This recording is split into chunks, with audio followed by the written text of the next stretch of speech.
Hi guys! Have a nice day and thank you for watching English Carabao and welcome to Buhay sa Dubai video series. And today, ang pag-uusapan po natin ay yung pag-e-exit sa Kish, Iran. Okay guys, para po to sa lahat po ng mga Filipino na nagbabalak pumunta rito sa Dubai, kahit visit visa pa yan o tourist visa ka man, time will come guys na once na ma-hire po kayo ng company nyo, kailangan nyo pong mag-exit. So there are actually two ways of exiting Dubai. One is of course A to A. Pwede pa kayo airport to airport lang or mag-e-exit ka mismo. Okay? But today, yung special guest ko po is nag-exit siya sa Kish, Iran. She's just going to share to all of us her experience. Ano yung mga kailangan yung mga preparations na kailangan nyo from papers to budget to hotel to kung ano pang pwedeng mangyari sa Kish, Iran mismo. So guys, please help me to welcome none other than my very good friend, Crisel Pascual. Baby G! Sobra? Sobrahan. You know, you look like a rock star. Yeah. Anyway, Baby G. Rock and roll! Okay, Baby G, ilang days ka talaga doon sa Kish? Bali, 12 days. Yung pang 12 ko, yun yung time na bumalik ako ng Dubai. Okay, so welcome back to Dubai. Yes. So how was Nice the feeling na nandito ka na ulit? Masaya. You can call your home? Call my home. Yeah. As OFW, yeah, you feel like this your is my home? home. Yeah. Bakit doon na-feel mo rin ba at home ka rin sa Kish? Hindi naman, pero masaya naman yung experience sa Kish. So that's good for you, Pero iba talaga yung Kish sa Dubai. Kasi much more na may freedom ka dito sa Dubai than sa Kish, di ba? So ibig sabihin, nagsusuot ka doon nung... nung anong tawag doon? Shela. Yung iba, abaya, ganun. Kailangan mahaba yung natatakpan yung... How about yung hair mo? Kailangan covered? Kailangan covered. So covered. So, kailan lang yung time na pwede ka magtanggal nun? Pag nasa home ka na, kayo-kayo na lang. So, ibig sabihin, pag lalabas ka para bumili lang ng something, kailangan talaga nakagano ka? naka-cover ka. Okay. Sana may picture ka i-share sa Facebook mo na nakaganon ka. Meron akong naka-cover. Pero hindi mo sinishare? Hindi ko pa sinishare. Okay guys, so let's go to yung discussion natin. Parang kinakabahan ako dito. First time ba ulit? First time akong interviewin. Okay. So guys, today, gusto ko pong maintindihan nyo kung ano yung mga kailangang preparations bago makaalis, etc. hanggang sa makarating po kayo doon. So, simulan natin yung unang tanong. Baby G, bakit ka nag-exit? Para maintindihan ng viewers natin kung bakit ka nag-exit sa Iran. Nag-exit ako kasi nakahanap na ako ng employment. So, in short, natapos mo muna yung unang kontrata mo? Natapos ko na yung first contract ko ng 3 years. So, hindi na ako nag-renew and then na-cancel nila. So, after ng grace period, less than 1 month, kailangan mag-exit ka na talaga. So, mga 5 days siguro before matapos yung grace period ko, nakahanap ako ng employer. Okay, question. What if kung hindi ka makahanap, anong mangyayari? Kailangan ko mo pa rin mag-exit. So, it's either you're going home, or exit ka sa Kish or Oman. At kung gusto nyo pong bumalik ulit sa Dubai, kung nasa Oman po, nasa Kish po kasi kayo or Oman, pwede po kayo mag-tourist visa again, pabalik dito sa Dubai. Kasi pagka galing ka sa canceled, end of contract, so 2 to 3 days lang. So mas mabilis? Mas mabilis. Pag visit visa, galing ka ng end of contract. So anyway, I would like to congratulate you kasi at least, di ba, for less than 1 month, nakahanap ka rin ng trabaho. Grabe, alam mo, kinakabahan talaga ako sa'yo noon. Kasi akala ko talaga, uuwi na siya. Nung na-end of contract ako, Ramadan. So, wala talagang tumatawag, pero bihira. Meron man, hindi gano'ng kaganda yung offer, di ba? Kaya, kinakabahan ka na. Akala ko kasi uuwi na siya. Feeling ko rin kasi uuwi na ako eh. Pero hindi naman yung plan B na mag-exit ka nga sa Kish, pero babalik ka sa tourist. Which ginagawa din po ng ilang mga followers ko, like si Joven po, nag-exit po siya ng Oman. Guys, I just like to clarify this one, na meron po kasi isang viewer that he hates me nung sinabi ko na may nag-exit ng Oman. Guys, to clarify that thing, totoo po na if you're going out of Dubai, going to Oman, Muscat, Oman, kailangan po A to A lang po talaga doon. Pero po, for all of your information, pwede pong mag-exit doon kahit hindi po kayo employment visa pa or employment visa holder. Yan po ay by land. Sa bandang border lang po siya ng Oman. So, hindi mismo sa Muscat. That's malapit po siya sa Al Ain area lang. Kasi yung isang follower ko na si Joven, doon siya nag-exit, wala siyang hawak na employment visa because he has to go there and wait for sa employment visa na ipapadala sa kanya ng company niya. So, ang sinabi ko po before is totoo. And hindi po ako lame Filipino hero dito sa Dubai. Lahat po ng sinishare ko is based on experience ko, experience namin, at sinishare ng mga followers ko na nakakausap ko via Facebook. Okay? Alright guys. So, let's go back to Baby G. Okay, Baby G, ito kasi common na question na anong papers ang mga kakailanganin kapag mag-i-exit ka na ng Dubai? Papers? Man paper? Hindi, syempre yung passport mo. Okay, passport. Syempre, kailangan mo yung offer letter mo. Pero hindi naman talaga siya hinahanap. Pero syempre, better na madala mo na lang. Dadala mo yung offer letter mo. And then, ano ba? Ikaw, anong niredy mo personally? Yun lang, passport. Offer syempre, letter. mag-copies. And then, yun lang. Yun lang talaga. Okay, so, guys so yun, if you're planning na mag-exit na, let's say you're hired now, ang kailangan nyo lang po is original passport, of course, kasi tatatakan po yun ng exit dito sa Dubai. Yun pala, nung nag-exit ako, galing ako ng canceled visa, di ba? So, meron akong cancellation paper from my previous employer. So, kailangan yun? So, kailangan yun. Pagdating mo sa immigration, dito sa airport, so, hanapin nila yung cancellation paper mo. Although, meron na sa passport mo, yung visa canceled mo, kailangan pa rin nila ng copy ng cancellation paper. And then, tatatakan nila sa kanila na yun. So, ibig sabihin, kung hindi ka cancel, let's say, visit visa ka or tourist visa ka dito at na-hire ka, at gusto mo mag-exit doon, hindi na kailangan ng mga ganong-ganong papers. I think kailangan mo pa rin ng ano. Baka yung offer. Definitely, baka doon ka kailangan po yung job offer nyo. Pero hindi naman talaga siya hinahanap yung job. Baka sa case mo, pero how about yung mga nag-visit visa pa lang, na hindi pa employed? Hindi rin. Kasi may nakasabay ka ba na visit visa na nag-exit doon? Oo, mga A to A lang din yung iba. So yung hindi A to A? Wala naman silang dala-dala. Talaga? Sarili lang nila tsaka yung passport. So of course, pag A to A, kailangan dala mo na yung employment visa mo. Oo. Yun yung sa requirements. Okay. So let's go to... Baby J, magkano yung nagastos mo sa ticket mo? Ticket ko, 700 back and forth. Back and forth na yun? Back and forth. So parang lumalabas 350 lang siya, papunta doon? Oo. That's another 350 going back. Wait. Binayaran mo na ba yung back and forth na ticket or... Oo, nung magpapabook ka dito, so sabihin mo sa Kish, 2-way ticket na talaga yung bibigay nila. Pero may date ba yung pabalik? Wala. Open date open date yun. So blanco lang yun. So required talaga na kailangan back and forth yung ticket na bibilhin or pwedeng papunta lang una? Oo, talagang kasama yun sa package na pag bumili ka ng ticket, dalawa talaga siya 2-way. So tapos babayaran mo na siya? Babayaran mo na siya. Hindi mo siya mare-refund, pero pwede mo siyang, halimbawa, nagpabook ka na ngayon, pwede mo siyang ipa-rebook. Tsaka kung hanggang wala namang, di ba yung pabalik mo? Di ba hindi mo pa alam kung kailan ka babalik? So, okay naman yun, wala namang expiration yun. So yun yung kagandahan doon, wala expiration. Kasi di ba parang, what if kung magkaroon ka ng problema pabalik? Okay. Mag-share ka naman ng ilang payo. Pagdating sa baggage o sa luggage, gaano karaming pwedeng dalhin? I think, kasi ako backpack lang kasi yung dala ko eh. Pero yung mga nakasabayan ko, mga maleta talaga. Parang 20 kg yung allowed. Yung allowed? Allowed. Kumusta ang aeroplano papuntang Kish Iran? Kasi di ba may mga balita, sabi na kakarag-karag daw, nakakatakot sa bandang mas okay siya ngayon, mas malaki siya. Kasi yung before na nag-exit ako ng A to A. Anong airline? After Kish Airlines. Kish Airlines Before 3 years. Yung parang, lang siya, parang... kasi napag-exit ka rin dati, A to A ka. Parang 50 persons lang yata yung dati. So, mas maliit. So, maliit lang siya, parang isang bus lang na Tapos medyo...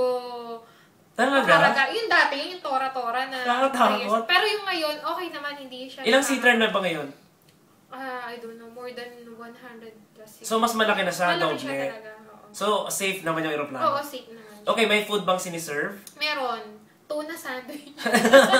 So, nung papunta ako doon, tuna sandwich. Century tuna ba to? Ay, hindi ko rin natanong yung brand eh. Tuna sandwich, tas may pineapple juice, and then... So, merienda lang? Merienda lang. So, Kasi halos 40 minutes lang or 45 minutes. Nandun ka na? So, pagka taas ng airplane, pag nandun ka na, isa-serve na. Pag okay na yung status ng airplane na, serve na agad. Tapos, pag gano'n nila, babalik na agad sila, kukunin na nila yung basura. Tapos ayun na, maglalanding na kayo. So parang na-domestic flight ka lang sa Pilipinas. So parang Manila to Iloilo, 45 minutes. Okay. So, Kumusta naman yung atmosphere sa eroplano? Mas marami ba yung mga Filipino na nakasabay mo o mahalo rin na iba-iba? Halo din, pero ang karamihan talaga Pilipino. Pinoy. Oo. Pero meron din mga Iranian, Indian. Oo, siyempre Iranian kasi uuwi sila sa kanila. Oo. Pero yung Indian, mga hire din dito sa Dubai na kailangan din mag-exit talaga. Oo, mga ganun. So, kumusta yung upo mo doon sa aeroplano? Sinong katabi mo? Si Kabayan yung katabi ko eh. Si Kuya. Nung papunta ako, konting lang kami, chikahan. Kasi nakapag-exit na daw siya dati, siguro 5 times na siya So, experience nakapag-exit. na siya. So, parang tinuturo na niya sa akin, ayun, yung barko. Ayun yung advantage mo. Parang may tour guide ako, gano'n. Saya. Pero sa aeroplano ko lang siya na-meet. Iba pa yung na-meet ko sa airport. doon na mismo. Talaga. Oo. Hindi sa airport. Airport pa lang kasi mamimit ka na, di ba? Nung nagpa-fax ako ng exit stamp ko. So, meron doon si nanay. Sabi ko, Nay, mag-ano ba kayo? Exit kayo? Oo, sabi niya ganun. So, hindi sila A to A. Sabi ko, sama na lang tayo sa hotel. Siyempre, di ba kailangan mo may... Kaya pala sa ibang hotel ka pumunta. Hindi. But anyway, pag-usapan natin yan later. Okay. So, ayun na, dumating na kayo ng Kish. Lumapag na nga sa airport. Pagdating sa airport, anong nangyayari? Pagdating sa airport kasi, sa mga babae, kailangan magbalot talaga. So, Sa airport pa lang, bibigyan na kayo lang. ng damit. Oo. Ano tawag? Depende kung meron kang dala. Shela? Oo. Ako kasi may dala akong shela, tsaka yung mahabang damit. So, yung iba na hindi nila alam na kailangan ng ganito, ganyan. Libre so, yun? meron doon yung parang graduation toga. Oo, toga, kulay blue. So, yun, libre yung Dark hiramin. blue, di ba? Oo, libre yung hiramin. So, yun. Pero ilan yung pinapahiram nila? Isa lang. Okay. So, parang jacket ba lang lumalabas sa jacket mo lang siya tuwing Oo. lumalabas ka? Oo, ganun. So guys, may masasuggest ko po sa inyo lahat kung kayo rin lang bumili ng sarili nyo. Kahit bumili na po kayo dito. Di ba kasi of course, sino kayo gumamit ng mga yon? Tapos, pero kasi naman sa babae, siko, matakpan yung siko, yung puwet, tsaka yung buhok, yan. Kailangan nakatakip yan. Okay. Alright, so ngayon nasa airport ka na nga. Paano kayo nakakuha ng hotel? So, kasi yung usapan namin ng mga nakilala ko, Farabi daw, Farabi. Pero di ba yun nasabi ko kasi yung guys, tip ko lang po, Farabi po kasi ang pinaka maganda yata ang hotel. Hindi naman. Hindi, Venus po kasi, okay guys. Venus po yung pinaka, alam ko kilala po na mas mura, yun nga lang yung pagdating sa safety, hindi ganoon ka sobrang ganda. At yung Farabi naman po is, itong kaganda ng Farabi na hotel is, malapit sa lahat, malapit sa kuhanan ng ticket. Hindi, magkatabi yung Venus and Farabi. Farabi, okay. Pero yung Farabi kasi, at katabi niya, andun na yung Kish Airlines, ganun. So, parang Pwede mas ka na magpabook. malapit sa lahat. Oo. Convenience, let's say magpapadala ka mag-anak mo ng pera. Ganun. So, pareho lang Venus or Farabi. Malapit lang din. But then guys, some of my friends kasi, they're really suggesting na pumunta po sa Fanus Hotel. Ang difference po kanina sa Fanus Hotel, medyo malayo siya sa city. Pero medyo tahimik kasi doon. Tapos yung sa room, parang 5 lang kayo yatang nakatira doon. But then we will talk more about that later. Pero just to give you idea lang of Fanus, 5 lang kayo sa room. Maganda yung lugar, parang village siya. Hindi siya gano'ng building na building ito thing. Okay, I already shared one picture of Fanus Hotel sa Facebook account ko po. Okay, so ngayon nakapili na kayo ng hotel. Ano napili niyo hotel? Hindi kasi siya, ganito siya. Nung sa airport, may mga van, tapos may mga driver, so nag-aantay na kami sa area, sa waiting area. Tapos may lumapit na... sila ba yung nasa exit? Sila sa exit. Yung mahawak na gano'n na may hawak ko niya rin. Wala naman silang hawak. Mag-approach lang sila na... Kasi diba dito sa Dubai, pag nag-exit ka ng airport, may mga hawak silang papel na kunyari, anong hotel? Pero wala silang hawak. Le Meridian, ganyan. Wala. Nag-approach lang? Nag-approach na. Kabayan. Kasi meron din for Kabayan only. Kabayan, Farabi. So, kami naman mga babae. Kasi wala babae. So, doon kami sa van. So guys, sa van hindi pwede magsama yung lalaki at babae? Doon sa malaking coaster. Pero doon sa van, mga babae lang. Or so, lalaki lang. Tapos, dinala na kami sa Farabi. Pero hindi kami bumaba sa Farabi. Kinuha lang yung passport namin. Tapos, umalis na. Sabi namin, saan kami dadalhin? Tapos, yung pala, doon kami sa isang hotel na sister company daw ng Farabi. Okay, yung so... Daria. So, okay. Yun. Nung una, ayaw pa ng mga kasama ko. No, Farabi. Kasi nga, mas preferred nila, mas malapit sa Kish Airlines. Pero yun, nung pagpunta namin doon, okay naman yung place. Maganda. Tahimik. Oo. Teka, yung singilan, kailan kayo siningil? Sa hotel? Oo, sa hotel. Yung pag nag-check-in ka, meron kang deposit na 100 dirhams. Anong pangalan ng currency nila doon? Real? Real yung currency nila. Pero, Iranian Rial. Oo, parang, basta real. Meron ako dyan. Pero yung binabayad kasi dirhams, mas preferred nila yung dirhams kasi mas malaking palitan. Pag conversion nila, pag pinagpalit nila sa mga money changer. Mm-mm. Okay. So ngayon, nandun na kayo sa hotel, nag-down payment ka ng 100. Dinala na kayo sa room. Ilang kayo sa room? Sa room nung first night namin is 3 lang kami. Pero yung maximum na sa isang room? 5. So 5 din? 5 lang. Oo. So, yung ibang room, 3. Depende sa size? Oo, depende sa size. Yung iba, 3. May nakita pa nga ako 2. Oh? Oh, maganda rin pala, no? Yung mga choices. Pero syempre, mas maganda yung Mas marami? Oo. Hindi naman yung sobrang rami. Kasi kami, 5 lang. Yung pinaka-maximum na namin is 5. Okay, ano yung pwede mong magawa sa loob ng isang room? Pwede ka manood ng TV. May TV na. Oo. Ano pang mga appliances meron? Ref. Lutuan. Lutuan, bawal kasi magluto. Alam mo bakit ganun? Parang most of mga hotel na nandun sa Kish, Iran, bawal magluto. Alam ko pwede lang sa Venus magluto. Pwede sa Venus? Pero yun nga, bawal sa... So, paano kayo kumakain? Meron namang cafeteria doon. Pero syempre, kahit na bawal, alam mo ng mga Pilipino. Oo, mga patago, may dala-dalang rice cooker. Oo, yan. At yung ano pa. May electric fan naman kayo, aircon. Aircon. Of course naman. Middle East pa rin tapos electric fan ka lang. Good luck sa'yo.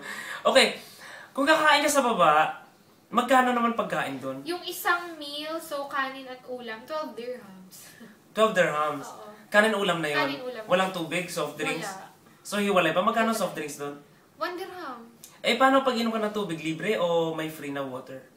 Bibili ka. Bibili ka pa rin so, ng water? mas mura doon yung 1 dirham yung 1 liter, 1.5 ba yun? Yung masabi dito, gano'n. Yung doon, 1 dirham lang. Dito, 150 yata. Okay, so ibig sabihin, kung 12 dirhams yung food mo, tapos 1 dirham yung drink, so 13 times 3, 39 dirhams ang budget Pero mo per morning day. kasi may free breakfast.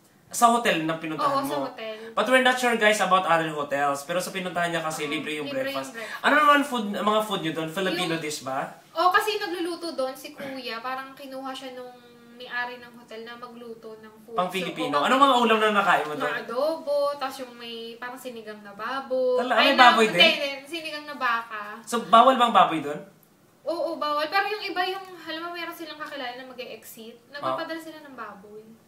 From baon. Pero hindi ka nakakabili ng baboy talaga Hindi, wala doon? talagang baboy. Chicken and beef. So parang asaya, no? Parang Filipino place pala talaga yun. Oo, masaya. Pero PBJ, kumusta naman yung internet doon? Paano ka nakakapag-internet? Sa hotel kasi may internet. Parang Sa buong may internet. hotel? Hindi. Wi-Fi? Wala. Sa ngayon, wala pang wifi yung Hotel na yung pinuntahan? hotel. May wifi pero hindi na alam yung password, ayaw nilang ibigay.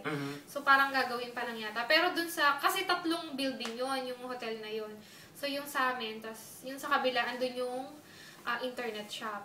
Tawag na internet cafe. Magkano Pero ang rent? reception yun dun sa kabilang building. Magkano ang rent? So pag magtitingin ka lang ng email, wala namang bayad. Oo. Mag-check mo yung sabi mo lang, mag-check ka ng email mo. So saglitan lang yun. Pero So, kunyari saglit lang magre-rent yun. ka talaga? Magre-rent ka talaga, 5 dirham ang 1 hour. Per hour? Wait lang. What if pwede ka bang mag-extend longer than 1 hour? Oo. Pero ang dami kasing gagamit, Nakapila, diba? so parang mahihiya ka. Pero yung iba, Pero kung gusto mo talaga 3 mag-extend, hours, pwede. Oo. Pwede. Magbabayad ka siya. 5 dirhams lang. Oo, 5 dirham per hour.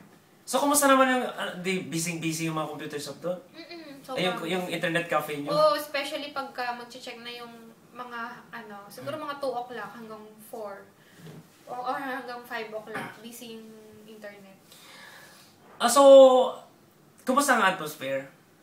I mean, hindi temperature, hindi weather, yung atmosphere ng mga tao doon. I mean, syempre, alam natin na lahat ng mga pupunta doon is either they are really waiting for their visa, may mga ilan naman doon na ilang months nang nandun. May makilala ka bang gano'n na matagal na silang nandun? Oo naman. Gano'ng katatagal yung mga nakilala mo doon?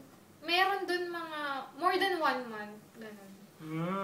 Yung iba kasi naghihintay lang ng 30 Pero naunahan mo pa siyang umalis? Oo, yung iba umalis na rin eh. Ganun.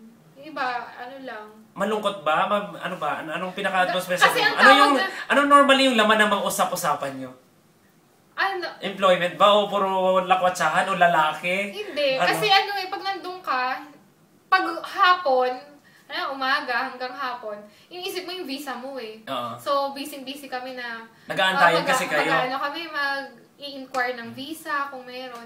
Pero pagdating ng dinner na, hindi na namin iniisip yung kasi visa. syempre, wala nang office work kasi. Bukas mo na lang ulit isipin yung visa mo. So, speaking of that, anong mga libangan ng mga tao doon? So, yung libangan namin, pag hapon kasi, minsan nagma-market kami, punta kami ng market, bibili ng isda, or... Saan yung niluluto kung bawal magluto?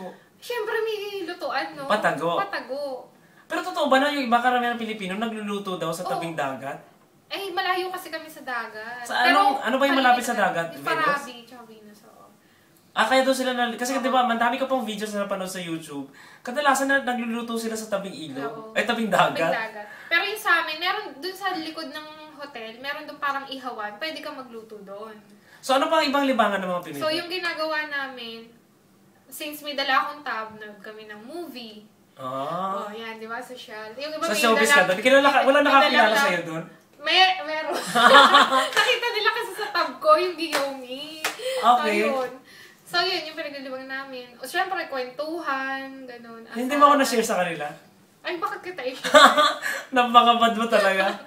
Tapos, ano pa ba? Pero hindi nga promise, hindi nila nakakilala. Hindi. Sabi sa inyo guys 10 lang ang nakakakilala sa akin. Tapos nag-cards kami, mga cards. Nag-playing cards. Tapos, paggabi rin, shisha time. Wala lisay, magbabikes, bicycle, may bicycle, fishing. may car. Ayun, nag-fishing din kami. Fishing, videoke. May videoke din? May videoke. May Filipino restaurant doon na may videoke. Pero may mall ba doon? Mayroon. So, pwede mamili ng damit Pero pwede. Ang mga mall doon, parang tiyanggian lang. Ganun. Okay. Social na yun. Bigyan mo ako ng idea ng ano pang itsura ng Kish? Ano ba yun? Probinsya ba siya? Parang siyang probinsya na okay yung daanan niya, yung parang develop na yung mga daanan. Meron kasi mga... Yung maliliit lang yung mga establishments siya. talaga. Hindi siya katulad ng talagang big city. Ganun. Pero merong mga ginagawang malls ngayon doon. Okay. Yun. So, kasi normally kinikate nila yung mga nag-i-exit lang talaga no? Pero kumusta ang mga Iranian?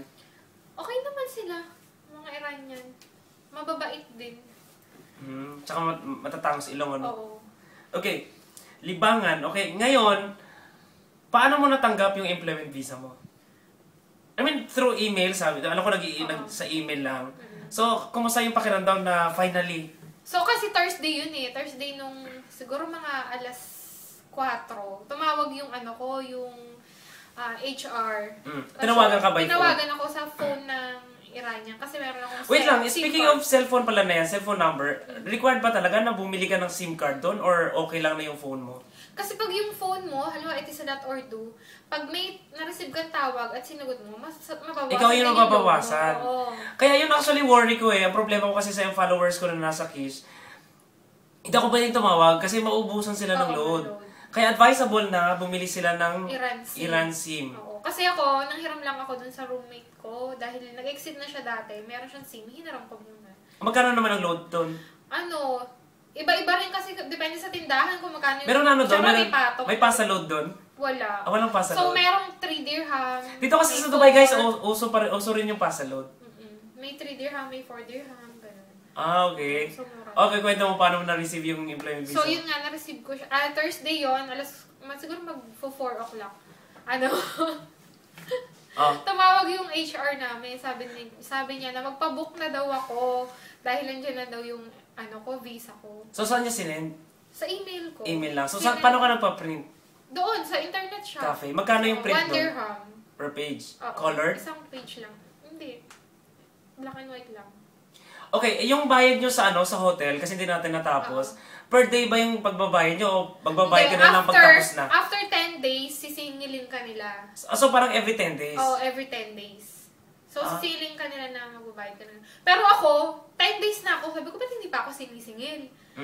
So, nung 11 days na, wala pa din. Nung 12 day na, syempre, uuwi na ako. Nung nag-check out ako, sabi ko, babayad na ako. Check out na. Okay, hindi so, nila talaga kasi. May kasabay ka ba na umalis doon sa hotel na pabalik na ng Dubai? Wala yata. So, ibig sabihin ng mga nakasabayan mo sa bus, from aeroplano to bus hanggang pagdating doon? Yung mga nakasabayan ko papunta doon, nauna na silang umalis. Sa'yo? 2 to 3 days lang sila. So mas may nauna pa sa'yo? Oo. Kaya nung umalis sila sa room, may dumating uli na bago. Pero yung kami, 3 na lang kaming natira. Hindi kayo nagdagdagan ng bago? Hindi na. Nadagdagan kami ng siguro mga ilang nights lang, 3 nights. Tapos after na, umalis na sila. Tapos natira na lang, kaming 3 na lang. Okay, so generally ikaw... Sa 2 na lang sila. So ikaw generally, bilang as babae, gaano ka-safe ang pag-i-exit sa Kish para sa'yo? Kasi nung una, takot na takot talaga ako eh. Yun kasi common di ba? Pero, may namamatay na Pilipinas sa dagat, may... Pero depende na rin kasi yung kung saan ka mapapapunta eh. Kasi di ba may 2 uri lang yun eh, masama at saka mabuti, di ba? Oh, so it's your choice. Oh, choice kung mo saan na yung yun. pipiliin mo. But then guys, I just like to clarify to everyone na depende po kasi sa sitwasyon. Sometimes nagiging mabigat yung pakiramdam na pagpunta sa Kiss because, for example, pumunta ka doon and you are waiting for your visa or employment visa ng napakatagal and you wouldn't know kung anong mangyayari. And then there are times na yung iba doon naabutin ng 2 months, 3 months, medyo mabigat na talaga sa kalooban yon. Pero if you have family that are really willing to help you financially sa pag-a-abroad nyo pa lang, kaya guys, from Philippines pa lang, you have to talk to your family na yung pag-visit visa nyo, pag-tourist visa nyo, ano yung mangyayari? Kailangan meron pa rin support from your family kung ano man mangyayari sa inyo dito sa Dubai. Para for example, dumating yung time na minahalas ka sa kakaantay ng employment visa mo sa Kish or Iran, at least alam mo yung financial assistance sila na nandyan. Para kunyari, inabot ka na ng sobrang tagal talaga, at least pwede sila magpadala ulit ng pera sa'yo, pwede kang mag-tourist visa again, going back to Dubai, and try to find other job. Yun po yung payo po sa lahat. Kaya po, pag alam nyo, alanganin kayo talaga sa budget at inutang lang talaga 100% of the money you use makarating po dito sa Dubai, much better po na huwag nyo na muna ituloy yung plano na yun. So, Baby G, last word. So, how was your experience talaga? Ano yung hindi mo makakalimutang experience mo na masaya sa Kish Iran at ano naman yung medyo not good? Not good. Ano ba? Kasi... masaya mo. Ano bang gusto mo? Kasi bawat moment na nandun ako, in-enjoy ko siya actually. Kasi nung una, so sinabi ko nga sa'yo, kabadong-kabado ako. As in, takot na takot ako. Hanggang sa dumating kami sa airport ng Kish. Tapos nung lalabas ka na. Pati sa van. Sa van. Tapos sa ano. Pero pagdating namin dun sa room, dun sa hotel, ayun, di usap-usap kami. Okay naman yung atmosphere. Peaceful naman, tahimik, gano'n. So yun. Tapos pati yung buong hotel, okay naman. So, syempre may makikilala ka ng mga ibang tao, di ba? Pero almost, lahat na nandun talaga, Filipino. So, yun. Marami akong nakilala ng mga tao, iba't ibang uri ng tao. So, may magiging dagdag subscriber ka dyan kasi nakilala mo sila. Ayun. Tapos syempre, usap-usap. So, ano yung bad? Bad? Actually, wala. Bad lang siguro yung mag-antay ka ng hindi mo alam kung kailan darating. Yun. Pero yung lahat kasi ng moment na nandun ako, in-enjoy ko siya. Okay, pahabol na tanong. Meron ba sa-sideline doon? Meron. Ano yun? Masamang sideline o good sideline? Masamang sideline. Talaga? May nakita ka? Meron. Anong case niya? Matagal na ba siya sobra doon? Or wala lang? Ganun lang siya? Medyo matagal na rin daw siya. Talaga? Meron doon isa yung nagbebenta ng yung mga gano'n. Talaga? So, talaga may contact sila na nandoon na. So, kasi dati nag-exit siya ng 6 months na. Kaya guys, kung mag-i-exit man po kayo sa Dubai at tumating man yung point na talagang medyo matagal yung pag-aantay nyo and you're really so frustrated and so stressed and devastated, huwag nyo pong gawin yun. Because it will not help. Di ba kung magdodroga ka, ano mangyayari sa'yo? The more na magiging hopeless ka lang. Okay? Alam nyo po, payo ko, you have to pray more. You have to pray harder. Di ba? Na God will... Tips nga pala dun sa mga babae na mag-exit. Huwag kayong alis na kayo lang mag-isa. So, kailangan grupo kayo at may lalaki kayong kasama. Kasi... Although, okay lang na wala kayong kasamang lalaki. Pero, kailangan grupo talaga kayo. Kasi, para at least iwas sa, alam mo yun, kung ano man mangyari, at least marami kayo. Mas, alam mo yun, hindi kayo madaling bastusin o siyempre hindi natin alam. Kumbaga parang extra ingat lang yun.